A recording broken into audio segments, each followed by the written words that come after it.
that's one of the reasons why I want to do this project, you know what I'm saying, just to shine light on it, because, you know what I'm saying, it wasn't a lot of, I seen a lot of documentaries and heard a lot of stories about other places, you know what I'm saying, but right here in South Carolina ourselves, we got our own stories, our own folklore, urban legends, you know, that I always believe that need to be told. So that's one of the reasons why we went ahead and did it.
Hello, my name is Mike Vinson, and I will be bringing you a new series for Dust House Entertainment called South ScareOlina. We'll be talking about creepy, ghost, ghouls, and believed haunted areas in South Carolina. In 1792, several residents of Fairfield County, South Carolina, accused elderly widow Mary Free Engelman of practicing witchcraft. Her accusers included Adam Free, her son by a previous marriage, and her grandson Jacob. Engelman was a native of Germany, recognized for her knowledge of the healing powers of herbs and related remedies. While the Salem witch trials are notably the most infamous and deadliest trial in America's history, they were not the last to happen on U.S. soil. Almost 100 years after witches were prosecuted, hung, and burned at the stake in New England, the state of South Carolina faced its own witch hunt. Mary England, when I first heard about that, it made me want to do my research, and so that's why I did research, because that's why I'm from Fairfield on Winsboro. So I did my research on it, and very interested in the story and stuff. So that's why I just kept digging into it. In 1792, in Fairfield County, cattle began to mysteriously get sick and die. People in town began to act strange and claim to be possessed, with no explanation for the sudden loss in cattle or the strange behavior. Accusations of witchcraft began to surface. Eventually, a total of 4 residents in the town of Winsboro was accused of being witches, though most of the allegations led back to a woman named Mary Engelman. Farmers testified that Engelman was responsible for using magic to lift a cow and slam it back down to the ground, breaking its neck. Another local claimed she had used spells to levitate people off of the ground. Rumors also suggested that she could transform into different animals, including a panther, to stalk her prey.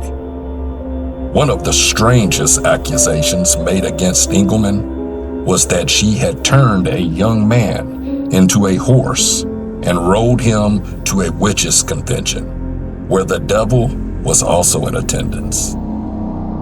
Turn people into horses. She had also been known to perform simple curses and use herb remedies on the townsfolk, while the other 3 Accused were said to have practiced hypnosis and other uncommon rituals, trying to avoid the mass hysteria that had been associated with the Salem trials and desperately seeking answers for the strange happenings. Residents of the town hastily blamed Engelman and her 3 neighbors for the bizarre misfortunes. Though no hard evidence could be provided against the woman, they were illegally tried and convicted of witchcraft at the local farm, where one man acted as both judge and jury. As punishment, they were beaten, tortured, and burned, almost to the point of death. Some stories suggest that after the trial, there were many unsuccessful attempts to execute Engelman. Supposedly, she even survived a hanging. She eventually died of old age. Today, locals claim Engelman's spirit haunts the Winsboro courthouse, waiting to get revenge for her unjust sentencing. They said that they hung her along with a couple others during the trial, but ain't no telling if it real, if it ain't. You know, they got documented history on it, so they did what it is. I always thought they were very interesting, especially that being from where I'm from. Our next story is one I'm familiar with as a kid: the Lizard Man. I always heard stories of the Lizard Man growing up because it wasn't too far from where I'm from. I always heard stories, and I was interested in it. And I remember riding down the interstate with my parents, my mom and my aunt or somebody. And I remember seeing a van, and they had like the Lizard Man written on the side of it, and the van was decorated like a lizard. And so they said the Lizard Man. So that's when I had to ask my mom and ask my parents, like, what is that? And that's when they were telling me about the stories that they didn't heard about them. Sometime in either June or July of 1988, depending on your source, Christopher Davis, then 17 years old, reported encountering a creature that quickly became known as the Lizard Man of Scapor Swamp. A newspaper article said Davis was attacked by a 7-foot lizard-like creature while he was changing a flat tire. The articles quoted Davis saying, he said it had searing eyes, 3 clawed fingers, and a snake-like scales made him initially believe that he was under siege by the devil himself. The same article said 2 men told Lee County deputies that they had been chased by a similar creature while they were getting water out of a spring 2 weeks before. In the trunk, and I looked back, I saw red eyes, big red eye thing running toward. So I jumped in the driver's side, and when I was shutting the door, he grabbed the door. So I jerked the door and shut it and pulled off. I looked in the mirror, I saw a big image and a loud crash on top of the car. The article said the mystery was fed on rumors, which have multiplied since Tom and Mary Wayne's car was mauled. So he comes out in the car, and I mean, we're just like, oh my God, what could have done this? There were pieces, they're sitting over there, some of them that were just like ripped off the car and bent and thrown on the ground. Something definitely big and bad did that to our car, to bend that metal. And I can't see a coyote or a dog doing anything like that. I think if it was a bear, there would have been more damage to the front of the hood. So the sheriff come out and he looked at the car and everything, and then later on Bob took the car up there and they took blood samples from the car. Their Ford, torn, molding, indented sidewalls, broken hood ornament, along with red hairs and footprints left behind, indicates some animals was responsible. A report in 2009 said In the summer of 1988, 12 more people claimed to see the lizard man of Skateboard Swamp. Some people were chased by the creatures, and others were slowly being followed until the creature was spotted and ran away. There were also more reports of mutilated cars, and on July the 24th, 4 teenagers on a double date saw a massive-looking thing run across the road about 20 feet in front of them. Shortly after receiving this initial report, the police received several more reports of howling and screeching coming from the same area. Officers were dispatched to the area and discovered 3 40-gallon cardboard drums smashed and scattered all over the road. Several trees also had their tops torn off, about 8 foot off of the ground. There were also more 3-toed footprints measuring 14 inches long by 7 inches wide that followed a trail almost 900 feet into the swamp itself. Authorities never figured out what led to the reports, but the legend has lived on, seemingly taking on a life of its own as the years have passed. Local businesses began selling Lizard Man t-shirts, and local Chamber of Commerce encouraged the media's attention as good for the community. The increase in newspaper and media publicly prompted for the reports of the site, and the area soon became a tourist attraction for visitors and hunters. Local radio station WCOS offered a $1 million reward to anybody that could capture the creature alive. On August 5th, Kenneth Orr, an airman stationed at Shaw Air Force Base, filed a police report alleging that he had encountered the lizard man on Highway 15, and he had shot and wounded it. He presented several scales and a small quantity of blood as evidence. Orr recanted this account 2 days later when he was arraigned for the unlawful carry of a pistol and a misdemeanor offense of filing a false police report. According to Orr, he had hoaxed the sighting in order to keep stories about the lizard man in circulation. Reports of the creature gradually declined at the end of the summer. Local law enforcement officials speculated that the sightings were likely to have been caused by a bear.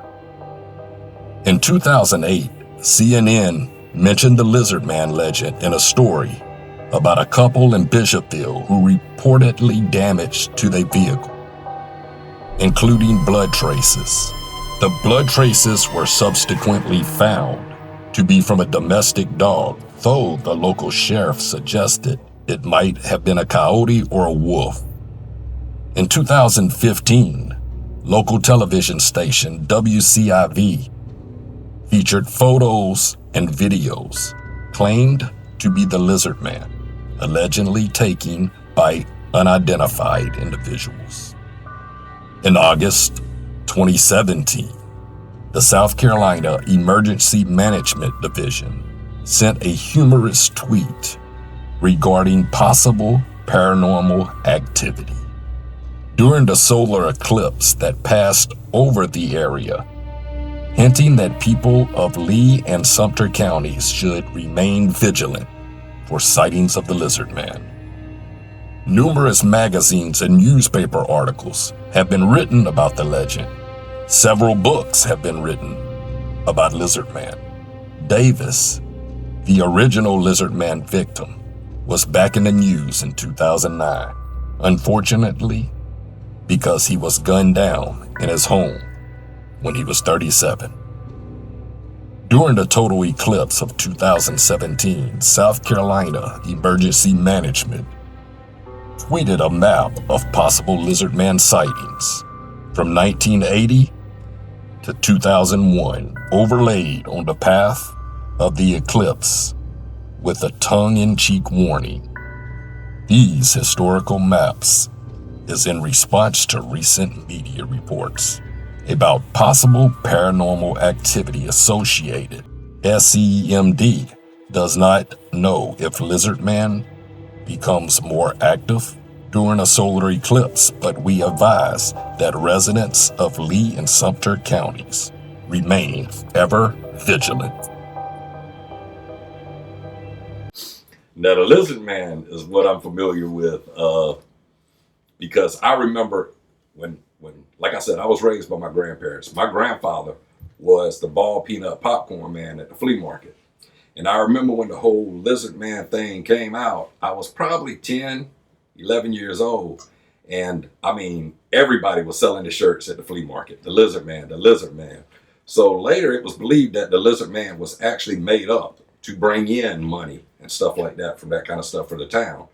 But yeah, my grandmama did scare me with those stories. All right, you better, you see, it's getting dark outside. You better come in for the Lizard Man get you. You know, and it is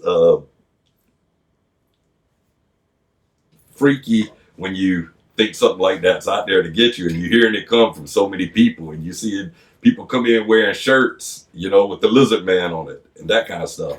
It's hard for you to put that kind of stuff out of your mind. You know, some people might shrug it off and be like, yo, he's crazy. But somebody had to see it or had to see something close to it to have even gotten the idea to create it. Trying to do this documentary, I went down to Skate Lord on Swamp down in Bishopville, and went to those certain spots that they said that he was sighted at. And it was I made sure at daytime because I was by myself and I went. You know what I'm saying? I got the car, did a couple of footage and stuff, but trust me, I ain't stay long because it's just something I was kind of a little scared, but but hey, the Lizard Man probably out there. Turn right onto Phillips Church Road.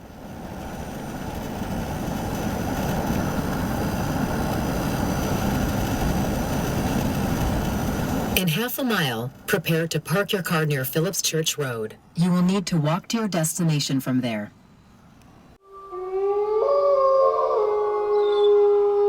Our next story, one of my favorites, the ghost town of Gosselin. On a desolated stretch of road between Newberry and Union counties, there dwells a terrifying beast known to many as the Hound of Gosselin. The story goes as far back as the 1850s, with a young slave saw him for the first time while going to get a doctor. It is said to be an overly large dog and white in color. Some say that if you happen upon this dog, that death is sure to follow. Some say that the dog has red eyes. The last time this dog was seen was in 1998, but there is no information on the encounter. As far as anyone knows, this dog has not bitten or otherwise attacked anyone to date. A story that's been spinning for decades in South Carolina involves the ghost of a hound that chased people, cars, and anything it encountered on a 5-mile section of the old road. As it runs through parts of Union County in South Carolina. The road runs between US 176 and the unincorporated community of Cross Keys in Union County. As the story goes, the hound belonged to a traveling man who passed through the area and was accused of stealing. He was given a sketchy trial and hanged near a cemetery and church on this highway. It said he is buried near, but not in, the cemetery property. After the hanging and burial, his best friend and traveling companion, the dog, is said to have starved to death while waiting dutifully by the grave of his master. It's here that the ghost town of Gosselin Hill is said to stalk its prey Although there are no reports, the hound's disappointment and anger are said to drive his rage and fuel his fury as he chases down those that cross his path.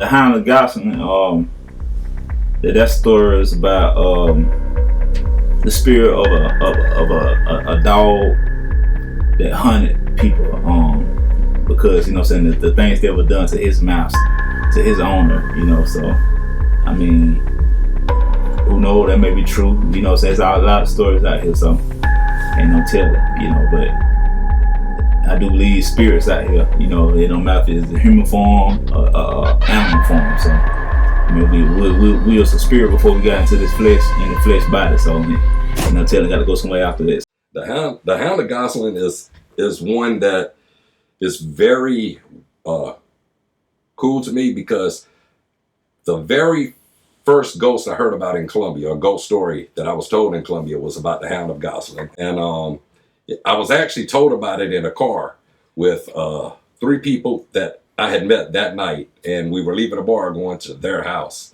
And when we got to their house, they had a VCR tape, and they actually, we was drinking and having a good time, and somehow the conversation came up. He was like, "Man, you got to see this tape." And he came and he played the tape, and it was a tape of dogs playing. And all of a sudden, they said that they could see it, so they started videotaping it. But after they took the tape and played it, you could see the dogs running as if something was chasing them. And one of them looked like he kind of rolled over and got attacked for a slight second and got up and kept going. Now, this is back when they had, this is back on VCR tape. So you couldn't mess with pictures and stuff like you can these days by, taking pictures and putting stuff in them or adding stuff in them. Back then, you couldn't do that with VCR. I did see the VCR tape of the 2 dogs being chased by something. It wasn't nothing behind it, but when the dog rolled over as if he got tackled, it did put something in you, like, whoa, that shit just happened. That was real. The next story is one that'll bring a tear to your eye. The Crybaby Bridge. There are many different versions of this. One that I know of. Crybaby Bridge was originally built in Virginia in 1919 for Charleston, South Carolina, to connect 2 counties with the other. In 1952, the bridge was moved to Anderson, South Carolina. The bridge got its name from the urban legend of a woman allegedly jumping off the bridge with her baby in her arms. The first legend, the husband of the woman killed her and the baby by throwing them over the bridge. Legend number 2, the woman jumped off the bridge with the baby in her arms, killing them both after losing her husband in the Civil War. Legend number 3, the woman was riding a horse and carriage when the horse got spooked, causing the carriage to tip over, tossing the woman and the baby over the side of the bridge. This legend has been told using a car, and the baby only going over the bridge. But was that true? Legend number 4, the woman had the baby illegitimately and threw the baby over the bridge. Feeling guilty and grief-stricken, she later killed herself over what she had done. The legend also goes that if you park your car on the bridge at night, lay your keys on top of the car, walk around the car 3 times and say, "I killed your baby. I killed your baby. I killed your baby." You will then hear a baby cry. Then all the car doors will lock. And legend number 5, the bridge was already haunted by that of a man who died during the construction of the bridge in Charleston, South Carolina, when he simply fell to his death. And I heard about that story like with the Cryberry Bridge, and I got family members that done talked about it, that were telling stories about it. They claimed that they encountered some of those same things on that bridge, or as hearing babies cry and stuff of that nature. So I mean, ain't no telling it. You know, ain't no telling, man. Like I said, so many stories out here. Ain't no telling it, and there's so many. Actually heard about Crybaby Bridge was that it was completely different from the others. The one that I heard was that an underage girl got pregnant. And back then, it was a big deal to be pregnant and underage because it was believed that, you know, you wouldn't get a good husband. You wouldn't, because, you know, you got a baby. So she hid it from her parents because she didn't get very big, and it was that she hid it from her parents, and she went under the bridge the night that she was having the baby so that they couldn't hear her scream. She had the baby, and that she drowned the baby in the water. Her and a friend cleaned herself up, and she went back home. And that later, her body was found in the water. And nobody knows how her body got there, or if she went and committed suicide there, or what. It was just strange that her body was found at the same place where she supposedly placed the child in the water. They say you could turn your lights off and your car off and roll down the window, and that if you slap on the side of your car door 3 or 4 times real loud, that a baby will start crying because you woke them up.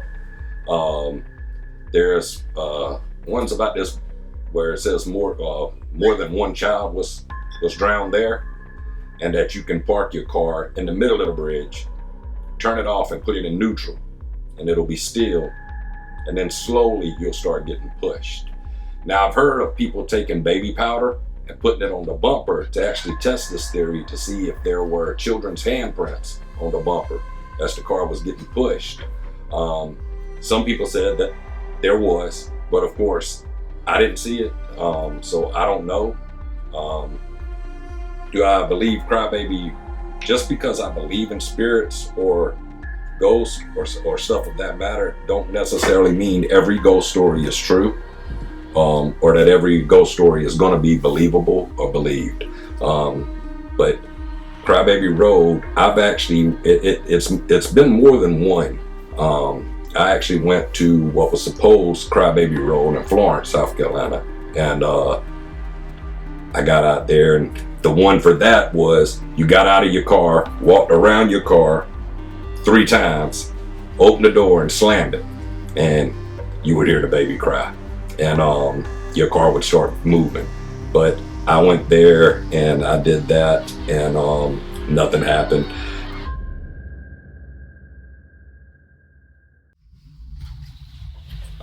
Yes, I believe in witchcraft. I know some about it. I actually study a little bit about it. I just got a book yesterday on my birthday, an extra book about witchcraft.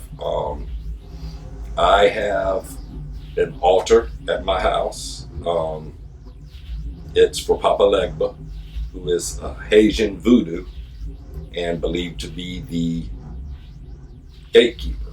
You have to talk to Papa Legba before you can talk to any other spirit, as far as Haitians believe. And not the Papa Legba that you see in movies today, where his face is painted white and he has a top hat on with skulls on it. That is what Hollywood has done to Papa Legba. Papa Legba was actually a very poor black man who wore a straw hat and a corncob pipe and walked with a crutch, and usually followed by a dog or two. And the reason he walked with a crutch is because he walks with 1 foot in this world and 1 foot in the world of the dead. I know a lot more about Haitian voodoo than I do witchcraft, but basically, it's a lot to study, and it's a lot to learn. And yes, it does work. I guess it depends on who's doing it, and how much you believe in it, because Because, you know, it could be like anything else. If you believe in yourself to accomplish certain things, you can. If you believe in the self and the power of the mind to accomplish certain things with spells or anything like that, then the same thing is going to happen. So witchcraft is out there. It's real. It depends on what you do with it. Of course, if you do bad, it comes back threefolds. So it's not meant to be used as a bad thing. It's meant to be used as a good thing. But just like guns or anything else, people have turned it bad over time.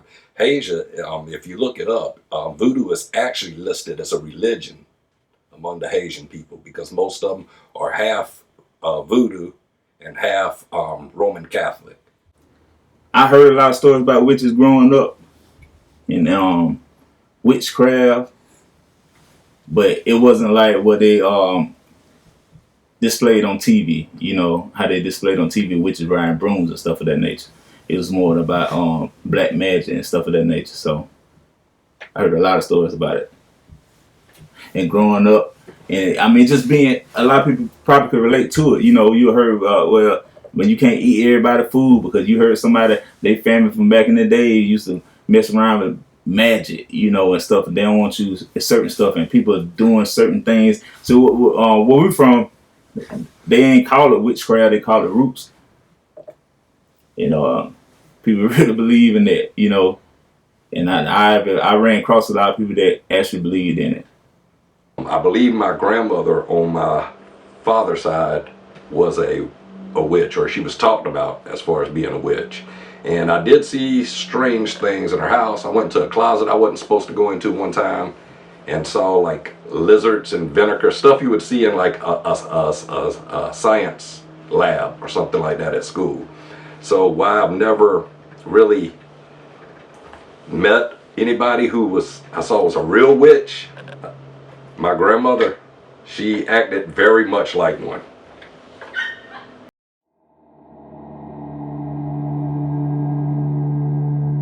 I don't know if I believe in Bigfoot and monsters and stuff, but I do. You know, what I'm saying it possibly it could be true because I done heard all kind of different stories growing up, and evidently you never know what's out there in these bushes, man. You know, we don't know what's out here, and I heard all kind of stories about monsters,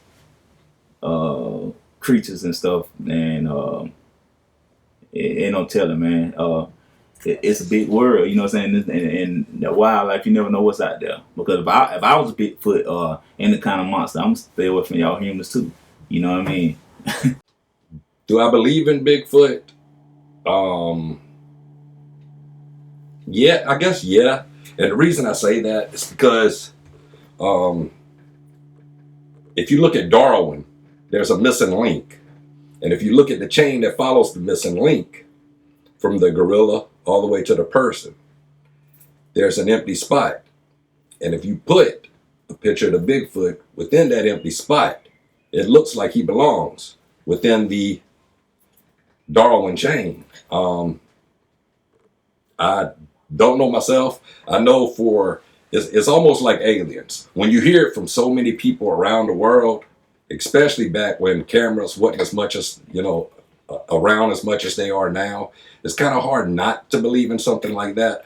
But then when you don't see it, it's kind of hard too. You're like, okay, well, why ain't gorillas still turning into men these days? You know, what if there's some people that believe Bigfoot's actually an alien.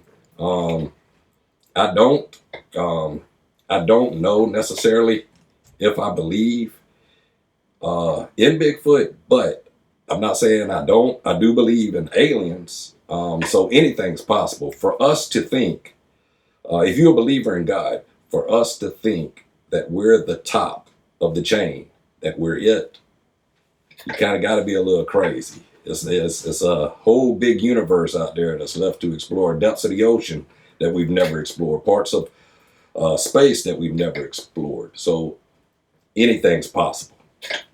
It's so many stories out here, man. And we're gonna have to keep going with it. Because I'm pretty sure a lot of people got their intake on these same exact stories and more stories and stuff. Probably a lot of stories that I ain't even heard of. But I do believe there's spirits and ghosts and more than human nature, aliens and stuff of that nature. So it is. I mean, just more to come with it.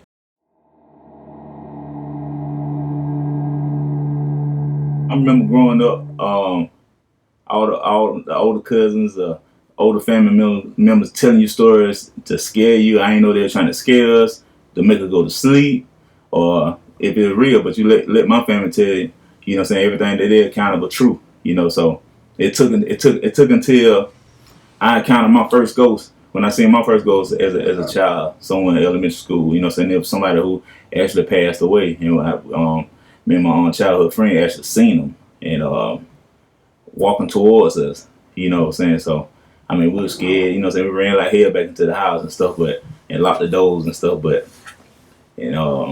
I mean, so you can't tell me they ain't real. I know it's real. I mean, everybody got a lot of stories to tell. And I always been fascinated about um, the unknown, or, you know what I mean, the other things other than the regular human life. So, I do believe it's real. One of my first experiences with a ghost or phenomenon. There was a man that lived around our block. Our block, you came in on the road, circled around, and went out on that same road. It was just a big circle. They kind of called it a pit down in Orangeburg. And one whole side belonged to a man named Mr. Garrett. Now, Mr. Garrett he had cows and pigs, and it was said that he actually made moonshine, that he had a still and sold moonshine. Him and my godmother didn't get along well. One day they got in an argument, and she told Mr. Garrett, "I hope you go to hell," and walked off. Well, later on, the next day, Mr. Garrett was burning leaves that he found or raked up in his yard, and he actually fell into the fire, had a heart attack, fell into the fire, and burned. And they said that his land and stuff was haunted after that, that if you went there, and I know for as long as I lived there on that block, nobody else kept that place at all for long. One night, me and some of my friends decided that we were going to do it. So we waited till it got pitch black outside. And we went down and walked down, and the closer we got, the more scared we got. And we was messing with each other, you know, kicking each other's foot, just stuff that kids do. And he had this square gate, so we climbed through the gate and got over and started walking towards where he kept hay bales at. And we was walking, and we went to an old barn that he had, and was looking around the old barn, and you could start hearing stuff, and we didn't know if it was us, because I mean it was kids, you know, and us. So we started hearing stuff creak and making sounds, and you didn't really know if it was haunted or not. Nobody knew if Mr. Garrett was really haunted or not. Now they dared me to go pull the trap door open and go down in there, and they was going to follow me. They was trying to see who was going to be the baddest, who was going to go in first. Well, we talked about it, and we got real quiet, and you could just hear stuff. So I decided I was going to go first. So as I was pulling the door open, the trap door open, a friend of mine had to help me grab it because it was quite heavy. And of course, we got a flashlight, and I turned the flashlight on and shined it down there, and BAM! Didn't see anything until we went deeper. And I'll tell you that the next time you tune in for South ScareOlina. Mike Vincent, keep your night's light on, watch over your shoulder. But my older cousin them and older family members used to try to tell me about these stories and try to scare me. I remember it was times that when my younger cousin was around me, that used to be the thing that I just want to do. I couldn't wait till it get dark. When it get dark, so I could tell them the stories that I heard. And there were times I even made up my own stories, and they still to the day they believe what I was telling them. I had a story about Old Man Hazard. You know what I'm saying? He was an old white man riding on a white horse, a ghost. All him and the horse were ghosts. They're riding. They were killing kids. You know what I mean? I don't know, young. You know what I mean? Like I was like younger than 12. So I mean, I always was fascinated about scary stories and haunted houses and stuff of that nature. Like I said, my like even with the horror movies, Jason, Freddy, Candyman, Michael Myers, like that used to be the thing to watch, thing to talk about. So I always was fascinated about stuff like that.